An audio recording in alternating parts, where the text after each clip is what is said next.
Assalamualaikum warahmatullahi wabarakatuh. Bismillah, alhamdulillah, wassalatu wassalamu ala rasulillah Sayyidina Muhammad ibn Abdillah wa ala alihi wa sahbihi wa mawalah, amma ba'du. Di video pertama membahas tentang hijrah telah kita simak arti hijrah menurut bahasa dan menurut istilah. Maka di tausiah kali ini masih membahas tentang hijrah juga. Di bagian kedua akan mengisahkan tentang hijrah pertama yang dilakukan oleh para sahabat Nabi atas perintah baginda Nabi besar Muhammad SAW. Dan perlu kita ketahui, hijrahnya para sahabat Nabi dari Mekah ke Habsyah atas perintah beliau tidak menjadi titik tolak pengambilan nama tahun Hijriah. Nama tahun Hijriah diambil titik tolaknya yaitu dari hijrah baginda Nabi SAW sendiri dari Mekah menuju Madinah pada usia beliau 53 tahun. Mari kita simak bersama-sama tentang kisah hijrah pertama yang dilakukan oleh para sahabat Nabi. Pada usia baginda Nabi besar Muhammad SAW 45 tahun, berarti saat baginda Nabi menjabat menyandang gelar Rasul 5 tahun. Banyak orang-orang kafir Mekah yang memeluk agama Islam. Dan di tahun kelima daripada kenabian, penyebaran agama Islam ini terbilang pesat. Menyaksikan hal itu, orang-orang kafir Quraisy macam Abu Jahal dan Abu Lahab sering tidak enak tidur. Mengapa? Karena baginda Nabi besar Muhammad SAW mengajarkan agama Islam semakin banyak yang diterima oleh masyarakat. Melihat hal itu, kafir-kafir Quraisy ini mengadakan siksaan dan teror dan tekanan terhadap kaum muslimin yang telah memeluk agama Islam dan meninggalkan agama yang menyembah berhala. Maka puncaknya, sering para sahabat Nabi menjadi korban penyiksaan, sering menjadi korban teror, ada istilah boikot. Walaupun umat Islam sahabat Nabi punya uang untuk berbelanja ke toko-toko, misalkan ke warung-warung, orang-orang kafir hampir tidak diberi barang walaupun untuk membeli. Itu sebagai bentuk boikot mereka kepada pengikut baginda Nabi besar Muhammad SAW. Maka para sahabat mendapatkan siksa, mendapatkan teror dan mendapat tekanan, sering mengadu kepada baginda Rasulullah SAW. Kata para sahabat, wahai baginda Rasul, kami sudah tidak kuat menerima tekanan, menerima siksaan. Banyak saudara-saudara kita yang jatuh sakit karena mengalami siksaan dari orang-orang kafir karena ketahuan memeluk agama Islam yang engkau ajarkan.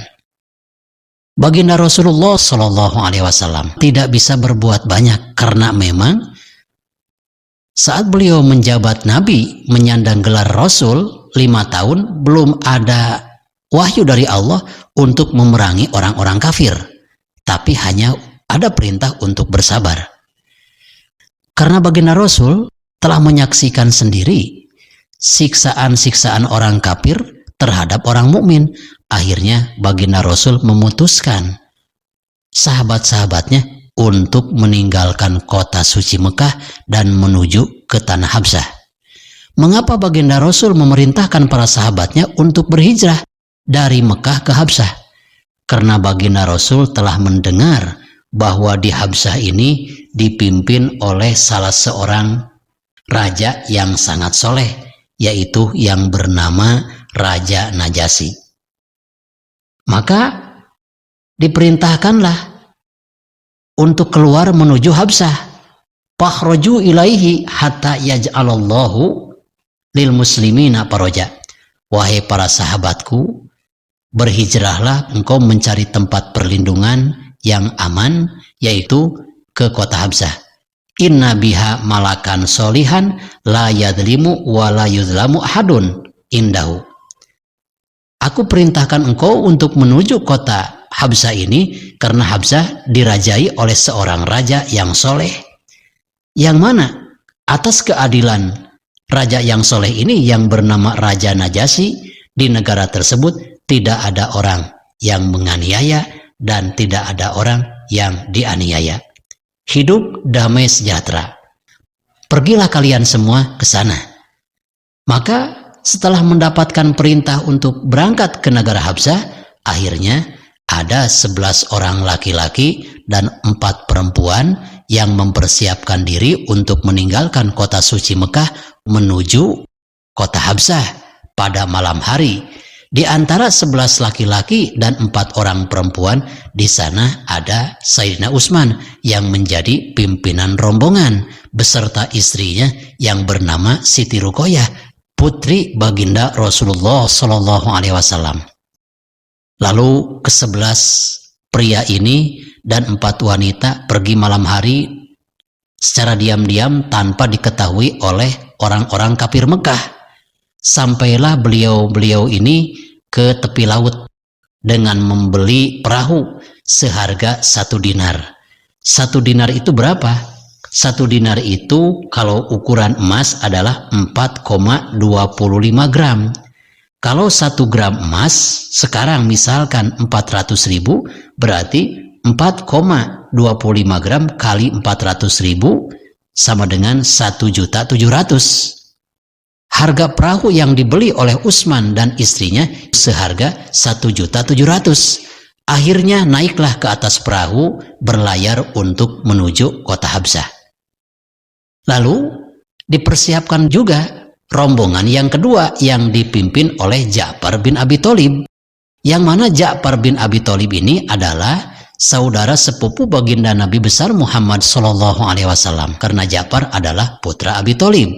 Abi Thalib dan Said Abdullah, ayah daripada baginda Nabi, adalah adik kakak. Yang mana rombongan kedua yang akan meninggalkan kota Mekah untuk menuju kota Habsah berjumlah 82 orang pria, beberapa orang wanita, dan beberapa anak. Berangkatlah mereka ini, rombongan pertama, rombongan kedua, secara tidak berurutan. Karena kalau terjadi konvoi tentu akan mencurigakan, akan diketahui kepergiannya oleh orang-orang kafir. Sehingga setelah sampai rombongan yang pertama dengan jarak tempuh ribuan kilometer, karena dari Mekah di benua Asia, sedangkan Habsah adalah di benua Afrika, antar benua. Sehingga beberapa bulan kemudian sampailah Sayyidina Utsman dan Siti Ruqayyah, sampai juga rombongan kedua yang dipimpin oleh Ja'far bin Abi Thalib. Sahabat Sena Rahmatul Ummah yang saya cintai dan Allah muliakan, saat kaum Quraisy mengetahui ada rombongan sahabat Nabi, beberapa orang yang telah meninggalkan kota suci Mekah untuk menuju ke kota Habsah, akhirnya kafir-kafir Quraisy ini mengutus dan memerintahkan salah seorang dari mereka untuk membawa hadiah.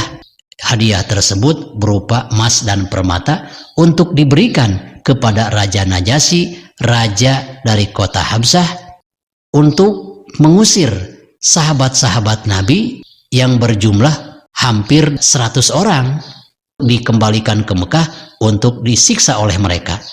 Tapi hadiah mereka ditolak oleh Raja Najasyi, dan kedua utusan bangsa Quraisy untuk menghasut Raja Najasyi ini pulang dengan tanpa hasil, karena ditolak mentah-mentah. Ternyata Raja Najasyi lebih memilih melindungi sahabat-sahabat Nabi yang ingin bermukim dan ingin berhijrah di kerajaannya. Sahabat Sena Rahmatul Ummah yang saya cintai dan Allah muliakan, terjadinya hijrah pertama yang dilakukan oleh para sahabat Nabi adalah pada bulan Rajab, pada tahun kelima dari kenabian. Itulah kisah pertama tentang hijrah Nabi. Mudah-mudahan besar manfaatnya, khususnya bagi saya dan umumnya bagi kita sekalian. Hadanallahu wa iyyakum wal afu minkum. Wassalamualaikum warahmatullahi wabarakatuh.